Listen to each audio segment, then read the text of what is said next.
సంస్థలపై పట్టు సాధించేందుకు అధికార పార్టీ ప్రయత్నిస్తోందా? దీనికి అనుగుణంగా స్థానిక సంస్థల ప్రజాప్రతినిధులు ముందుగానే అధికార పక్షంలో చేరేందుకు సిద్ధమవుతున్నారా? రాబోయే 5 ఏళ్లలో ప్రతిపక్షంలో ఉండే కంటే అధికార పార్టీ పంచన చేరితేనే బెటర్ అని భావిస్తోంది ఎవరు? మున్సిపాలిటీలు, కార్పొరేషన్లలో పట్టు సాధించే ప్రయత్నాలు చేస్తోంది ఎవరు? కడప జిల్లాలో గోడదూకుడు రాజకీయాలు మొదలయ్యాయా? పార్టీ ఏదైనా బంధుత్వాలతో ఒకటవ్వాలని అనుకుంటుంది ఎవరు? Watch this. సార్వత్రిక ఎన్నికలు ముగిశాయి. ఏపీలో కొత్త ప్రభుత్వం ఏర్పడింది. మంత్రులు, ఎమ్మెల్యేలతో పాటు ప్రతిపక్ష ఎమ్మెల్యేలు ప్రమాణ స్వీకారం చేశారు. అయితే ప్రధానంగా స్థానిక సంస్థలపై పట్టు పెంచుకునే ఆలోచనలు అధికార పక్షం ప్రయత్నాలు ప్రారంభించినట్టు తెలుస్తోంది. దానికంటే ముందుగా పార్టీ మారేందుకు చాలా మంది వైసీపీ కార్పొరేటర్లు, కౌన్సిలర్లు అప్పుడే తెలుగుదేశం, బీజేపీ నేతలతో టచ్లోకి వెళ్లారట. ఈ నేపథ్యంలోనే ఉమ్మడి కడప జిల్లాలోని ఒక మున్సిపల్ కార్పొరేషన్ తో పాటు 9 మున్సిపాలిటీల్లో అతి త్వరలో రాజకీయ సమీకరణలు మారబోతున్నాయంటూ ప్రచారం మొదలైంది. ఎమ్మెల్యేలుగా గెలిచిన నేతలు అసెంబ్లీ సమావేశాలు ముగిసిన తర్వాత ఇప్పుడిప్పుడే తమ నియోజకవర్గాలకు చేరుకుంటున్నారు. ఈ నేపథ్యంలో వారిని కలిసి అధికార పార్టీలో చేరేందుకు కొందరు కౌన్సిలర్లు, కార్పొరేటర్లు సిద్ధమయ్యారు. దీనికి సంబంధించి కొంతమంది ముమ్మరంగా ప్రయత్నాలు సాగిస్తున్నారని టాక్. అత్యంత ప్రతిష్టాత్మకంగా జరిగిన సార్వత్రిక ఎన్నికల్లో వైఎస్ఆర్ కాంగ్రెస్ పక్షాన నిలిచిన చాలా మంది కార్పొరేటర్లు తమ భవిష్యత్తు ఇబ్బందిగా మారుతుందని భావిస్తున్నారట. అధికార టీడీపీతో పాటు దాని మిత్రపక్షాలైన బీజేపీ, జనసేనల్లో చేరేందుకు ప్రయత్నాలు చేస్తున్నారట. అధికార టీడీపీ నాయకులకు బంధువులుగా ఉన్నవారు కొందరైతే బంధుత్వాలను అడ్డుగా పెట్టుకుని మరికొంతమంది బంధువుల్ని కలుపుకొని అధికార పార్టీ ఎమ్మెల్యేల వద్దకు వెళుతున్నట్టు తెలుస్తోంది. అంతేకాదు తెలుగుదేశం పార్టీ నిరాకరించిన పరిస్థితుల్లో బీజేపీని షెల్టర్ జోన్ గా మార్చుకునే ప్రయత్నాలు చేస్తున్నారట.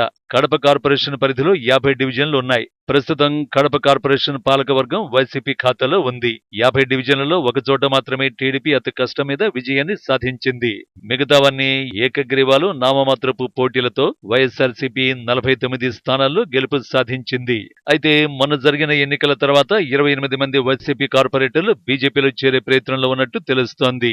వైఎస్ఆర్ ప్రభుత్వంలో చక్రం తిప్పిన కార్పొరేటర్లు తెలుగుదేశంలో నేరుగా చేరేందుకు ప్రయత్నించినా టీడీపీ ఎమ్మెల్యే వారిని నిరాకరించారట. ఈ నేపథ్యంలో వారంతా జమ్మలమడుగు బీజేపీ ఎమ్మెల్యే ఆదినారాయణ రెడ్డి ద్వారా, కొంతమంది ఆర్ఎస్ఎస్ పెద్దల ద్వారా బీజేపీలో చేరే ప్రయత్నాలు చేస్తున్నట్టు తెలుస్తోంది. ఈ 5 సంవత్సరాలు కూడగట్టుకున్న వారి వ్యాపారాలు, ఆస్తులను కాపాడుకునేందుకు ప్రయత్నాలు చేస్తున్నారన్న విమర్శలు వినిపిస్తున్నాయి.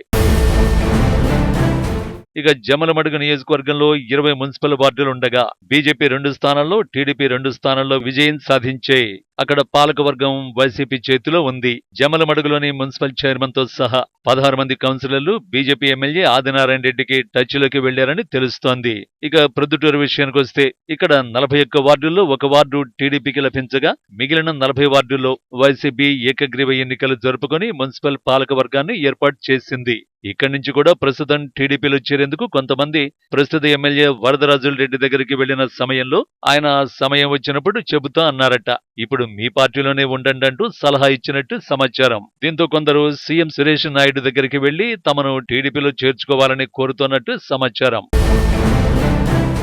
ఇక జిల్లాలోని మున్సిపాలిటీల్లో మైదుకూరుకు ప్రత్యేకత ఉంది.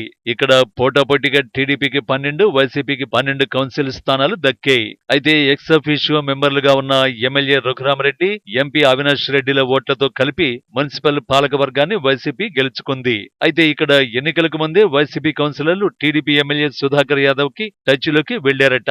ప్రస్తుతం అక్కడ కూడా అతి త్వరలో పాలకవర్గం మారనుందని విశ్లేషకుల మాటగా వినిపిస్తోంది. రాజంపేట, రాయచోటి, ఎర్రగుంట్ల, పులివెందుల మున్సిపాలిటీల్లో కూడా పార్టీలు ఫిరాయించేందుకు కౌన్సిలర్లు సిద్ధంగా ఉండగా వారిని చేర్చుకోవడానికి టీడీపీ నేతలు సంకోచిస్తున్నారట.